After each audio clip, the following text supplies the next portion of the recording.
What's going on, everybody? It's Sacred Eagle, and today I wanted to take the time to focus more on Carson Wentz and then on the topic of if he's struggling or not in the OTAs, because a lot of people are actually concerned, more concerned than they should be, over the fact that he's been struggling, specifically in the red zone. I wanted to really nullify those concerns and tell you guys we have time, and we shouldn't be concerned just yet. We have the rest of the OTAs, training camp, and then preseason to determine whether or not we should be concerned about Carson Wentz going into regular season. So, if you're new to the channel, be sure to subscribe. I make Eagles videos weekly, so let's get right into this video. I'm going to break down the Eagles offense because we need to talk about what Carson Wentz has going for him in 2017 and why he's actually going to have a really good year. Good, great, we'll see how it goes. But as of right now, you can only predict that the Eagles and their offensive scheme in general, the system that they run, Carson Wentz and his season this year is actually going to be pretty good.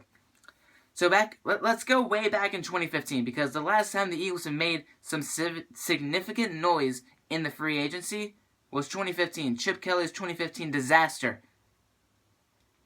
The signing of DeMarco Murray in the free agency, Byron Maxwell in the free agency, trading LaShawn McCoy for Kiko Alonso, trading Nick Foles for Sam Bradford. All of these things played a role in the Eagles and their disaster and the breakdown of a season they had in 2015.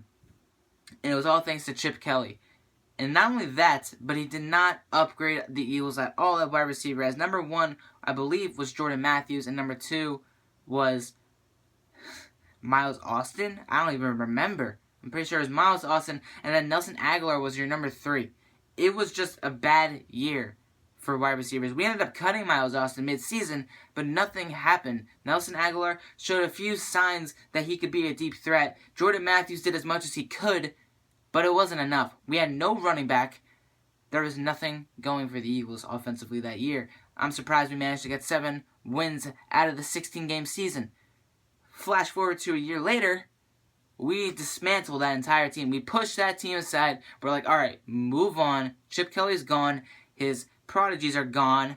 Let's try to get Carson Wentz. We get him. What can we do now with what we have? We couldn't really upgrade our wide receiver. We got Dorial Green-Beckham. We had Ruben Randall for the preseason until we cut him because he was not performing as well as we had hoped he would. So we had to deal with number one being Jordan Matthews, number two, Dorial Green-Beckham, and number three, Nelson Aguilar. This did not help Carson Wentz out at all. Sure, he had an impressive 4-2 run in his first 7 weeks of play to start off the season, but then things started to go downhill as the midpoint of the season hit. No running back again. Defense was a mess, especially at corner for a while, and we just could not capitalize off of anything. We couldn't score points in the red zone. We couldn't we couldn't muster out a 50-yard catch, 50-yard gain on anything except for punt returns because, Darren Sproles is a god. But in the end, the Eagles just could not do anything offensively again. Carson Wentz did as much as he could, had a decent year for a rookie and for what he was given, and gave us 7 out of 16 games, won for us again. We could have had more had we have had the tools we have now. Now, looking at the team we have now, we've signed out Alshon Jeffrey. We've signed Torrey Smith day one of the free agency. Both of those 2 wide receivers. 1 to 3 1-year deals. So he's, we can cut him whenever, but he's on a 3 1-year deal. So he has 3 1-year deals. Alshon Jeffrey's on a 1-year deal as well. So if he plays out of his mind this season, he most likely will land another spot on this roster next year on a 3, 4, 5-year deal. Same goes for Torrey Smith, depending on how he goes. I would just consider us to just keep with the 3 1-year deals that we have with him. And then the draft played a really good role in what the Eagles have at wide receiver now.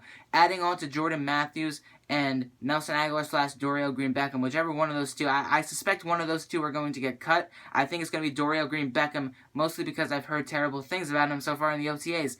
How he looks really off. He's bobbling a lot of catches that he should be making easily. Nelson Aguilar has been impressive throughout the entire OTS, so I'm going to hold on to a little glimpse of hope, but I'm not too hyped up for him as I was last year. Last year, I was too nice to him, and I got disappointed big time. Hence, the reason one of my most popular videos on this channel is that you need to cut Nelson Aguilar now. So, I suspect Nelson Aguilar or Dorial Green-Beckham to be cut by the end of the offseason. One of those 2 gone. Because then we have rookies Shelton Gibson and Matt Collins. And Matt Collins is a guy that you really want to look out for. Shelton Gibson, I don't know. One of those two is really going to be more of a, special teams kind of wide receiver. We're going to see what we do with them exactly. We need to see how they play in general in the preseason and training camp. But I know both of them are going to make a spot on the team's roster. There's just a lot of depth at wide receiver, which is surprising for the Eagles. We have, undrafted free agents like Greg Ward. It's going to be interesting what we do this season.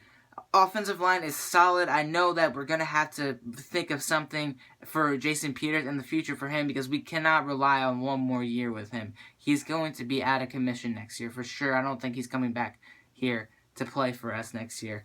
Running back, LeGarrette Blount is a huge upgrade, and I'm going to really focus on this.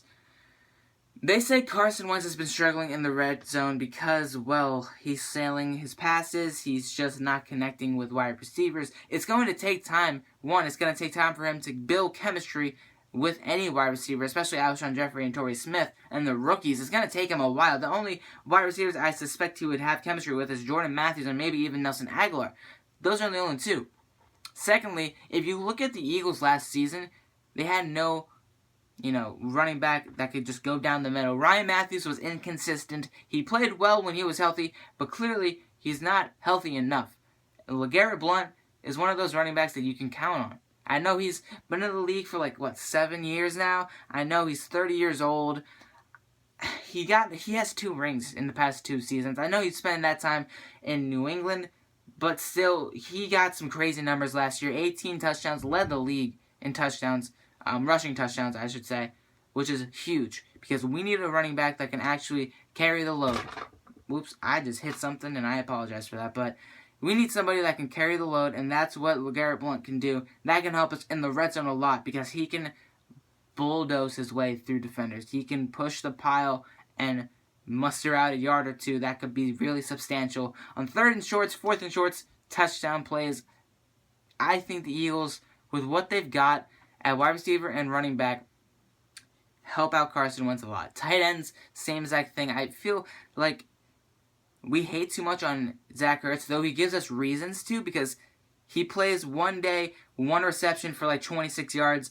Next game, 2 receptions for 36 yards. And one game, 7 receptions, 116 yards and a touchdown. And then the next week, 0 completions, 0 yards. He's really inconsistent. He doesn't seem like he commits enough. I don't know. There's something there. There's something that could be wrong with Zach Ertz. But I personally am a big fan of what he can do. But he just needs to do it, Brett Selleck is all reliable. Trey Burton, I feel like we should use him a lot more because he's kind of like a wide receiver in a way. He's a lot more, he's smaller, he's a lot quicker, but he has a lot of strength and agility, which it's really helpful. So, the Eagles offensively, I wouldn't be worried, and I wouldn't believe the hype, or the fake news, rather, about Carson Wentz's struggles in OTAs. I feel like it's all they're just trying to blow it out of proportion like they always do. Don't threat on it. Tell me what you guys think in the comments, and I'll see you all later. Peace out.